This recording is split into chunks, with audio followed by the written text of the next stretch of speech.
سلام، من آرام هستم و اینجا پشت پرده حقیقت.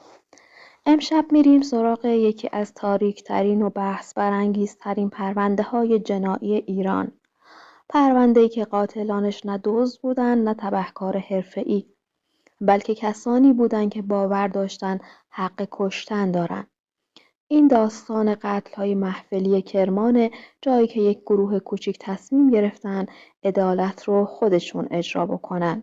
کرمان سال 1381، شهری که از بیرون آرام به نظر میرسه، مذهبی سنتی و دور از تصویر جنایت‌های سریالی. اما در دل همین شهر، در گوشه‌ای از مسجدی در میدان ارگ، 6 جوان دور هم جمع میشن، جوان‌های مذهبی که عضو پایگاه مقاومت بسیج مسجد شهید علی اصغر مولایی بودن. اونها شبها رو در اتاق پایگاه میشینن و از فساد شهر حرف میزنن. از اینکه کسی جلوش رو نمیگیره و کم کم به این نتیجه میرسن که اگه قانون کاری نمیکنه خودشون باید دست به کار بشن. رهبر این جمع محمد حمزه مصطفوی، جوونی 22 ساله مجرد، فرمانده پایگاه بسیج بوده با سابقه طلبگی در قم. در کنارش علی ملکی، میوه فروش 25 ساله. سلیمان جهانشاهی، نقاش ساختمان. محمد یاعباسی، کارمند و جانشین فرمانده پایگاه. محمد سلطانی، سرباز و چنگیز سالاری، خادم مسجد. مردی متأهل و بزرگتر از بقیه همه اعضا. همشون از خانواده‌های مذهبی و همشون مطمئن از اینکه کار درستی دارن انجام میدن. اونها تحت تأثیر سخنرانی‌هایی درباره امر به معروف و نهی از منکر قرار گرفتن. جایی شنیدن که اگه دستگاه قضایی با خاطیان برخورد نکنه، مؤمنان میتونن خودشون وارد عمل بشن و بعدها در بازجویی هاشون میگن و همین حرفها براشون تبدیل شد به مجوز قتل. از اینجا به بعد جلساتشون دیگه فقط حرف نیست و تبدیل میشه به یه محفل شبونه، جایی که در اون تصمیم‌های بزرگی گرفته میشه، تصمیم‌هایی که قرار هست جان آدم‌ها رو بگیرن. اولین کسی که در این محفل به مرگ محکوم میشه جوانی است به نام مسیب افشاری. مسیب حدود 20 ساله هست و در منابع رسمی شغل دقیقش روشن نیست. اما در اعترافات قاتلان به او برچسب مشروب فروش در میدان ارگ زده میشه و اتهامی که هیچ وقت در هیچ دادگاهی ثابت نمیشه و خانوادش هم اون رو رد میکنن. شبی در 22 شهریور 1381 اعضای گروه میگن که اون رو در میدان ارگ دیدن و در اعترافات حمزه مصطفوی میگه مسیب مشغول مشروب فروشی در میدان ارگ بود و با دیدن بچه‌های پایگاه پا به فرار گذاشت. اون رو دستگیر کردیم و به پایگاه آوردیم و ازش بازجویی کردیم. استخاره کردیم خوب اومد تا اون رو بکشیم. روش کارشون همینجا روشن میشه. اول دستگیری به سبک خودسرانه، بعد بازجویی، بعد استخاره و اگه استخاره رو خوب تعبیر کنن، سرانجام قتل انجام میشه. اونها تصمیم قتل رو به استخاره نسبت میدن تا بار اخلاقی و عاطفی تصمیم رو از دوش خودشون بردارن. یعنی میگن ما نکشتیم، تقدیر گفت بکشید. این یکی از مکانیزم‌های دفاعی کلاسیک در قتل‌های ایدئولوژیک محسوب میشه. مسیب رو بعد از بازجویی به بیرون شهر میبرن و اون رو میکشن. در روایت‌ها از خفه کردن و دفن در گودال صحبت شده. جسدش در بیابون رها میشه. چند روز بعد چوپانی جسد رو پیدا میکنه و پلیس میاد و پرونده تشکیل میشه، اما هیچ سرنخی از قاتل یا قاتلین در دست نیست. برای شهر این قتل یک قتل مرموز هست، برای محفل اولین مأموریت موفق. چند روز بعد نوبت قربانی دوم میرسه، محسن کمالی. محسن جوونی اهل کرمان، در منابع رسمی شغلی به طور دقیق نیومده، اما در اعترافات قاتلان به او برچسب مواد فروشی زده میشه، اتهامی که مثل مورد مسیب هیچ وقت و به طور رسمی اثبات نمیشه. 29 شهریور سال 1381 گروه او رو زیر نظر میگیره. اون رو هدف بعدی میدونن، چون در ذهنشون شهر رو باید از فروشنده های مواد و مشروب پاک کنن. اون رو در شهر میگیرن با همون ابزارهایی که از بسیج در اختیار دارن: بیسیم، خودرو، دستبند و پایگاه به عنوان محل بازجویی. محسن رو به پایگاه میبرن، بازجویی میکنن، دوباره استخاره میکنن و جواب استخاره خوب اومده. اون رو به نقطه‌ای خلوت در اطراف شهر میبرند و میکشن و در گودالی دفن میکنن. جسد محسن چند روز بعد توسط رهگذری پیدا میشه. حالا پلیس 2 جسد داره، 2 قتل با الگوی مشابه، بیرون شهر، در بیابان و بدون سرنخ. اما هنوز هیچکس تصور نمیکنه پشت این قتل‌ها یک گروه مذهبی باشه. تا اینجا قربانی ها همه مرد هستن. اما در قتل سوم محفل از یک خط قرمز عبور میکنه و سراغ قتل یک زن میره. سومین قربانی جمیله، معروف به زهرا امیر اسماعیلی هست. در منابع رسمی سن دقیقش ذکر نشده، اما از روایت ها میشه فهمید زن جوانی بوده ساکن کرمان. در اعترافات قاتلان به او برچسب مسئول خانه فساد و پناه دادن به دختران فراری زده میشه. اتهامی که مادرش در مصاحبه‌ای با روزنامه‌ها به شدت رد میکنه و میگه دخترش چنین زندگی نداشته. شب حادثه محمد یا عباسی در اعترافاتش میگه حمزه به او زنگ زده و گفته بلند شو بیا ماشین رو هم بیار. وقتی میرسه میبینه به جمیله دستبند زده شده و او رو سوار ماشین میکنن و تا نیمه شب در شهر میچرخن. بعد حمزه میگه باید او رو به سر تلمبه ببرن، جایی شبیه حوض یا منبع آب در باغ پسته. یا عباسی میگه گفتم حمزه این زنه، آخه این چرا؟ گفت نه، استخاره کردم خوب اومده.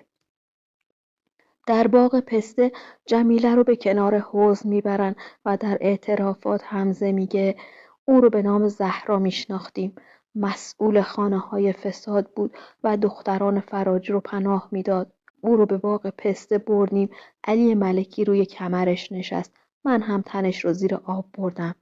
یعنی روش قتل غرق کردن عمدی در آبه. یکی روی کمرش، یکی روی پاهاش میشینه تا نتونه تکون بخوره. بعد از مرگ اون رو در صندوق عقب ماشین میندازن و به جاده ماهان میبرن. در گودال کم عمقی دفنش میکنن و کمی خاک روش میریزن. چند روز بعد کارگری که برای جمع‌آوری ضایعات یا کار در اطراف اون منطقه رفته جسد رو پیدا میکنه. پلیس با صحنه‌ای روبرو میشه که نشون میده قتل کاملا عمدی و با کنترل کامل انجام شده. اینجا پرونده از یک قتل مبهم به یک قتل سریالی نزدیک میشه، اما هنوز قاتلان ناشناسن. 4مین قربانی شهره نیکپور هست. او هم زنی جوان اهل کرمان. در گزارش اومده که در زمان قتل با مردی به نام محمد رضا نژاد ملایری در رابطه بوده. رابطه ای که خانواده شهره میگن نامزدی رسمی بوده، اما قاتلان اون رو رابطه نامشروع و فساد مینامند. در مورد سن و شغل شهره منابع رسمی عدد دقیقی ندادن، اما از روایت ها مشخصه که زنی در سنین جوانی و در حال کار و زندگی عادی بوده. شایعاتی که پشت سرش بوده همون چیزهایی هست که معمولاً در چنین پرونده هایی بهانه میشه. رفت و آمد با مردی که هنوز عقد رسمی نشده، دیر اومدن به خونه و قضاوت‌های اخلاقی اطرافیان. برای محفل همین کافی بوده تا او رو هدف بعدی ببینه. 5مین قربانی محمد رضا نژاد ملایری هست.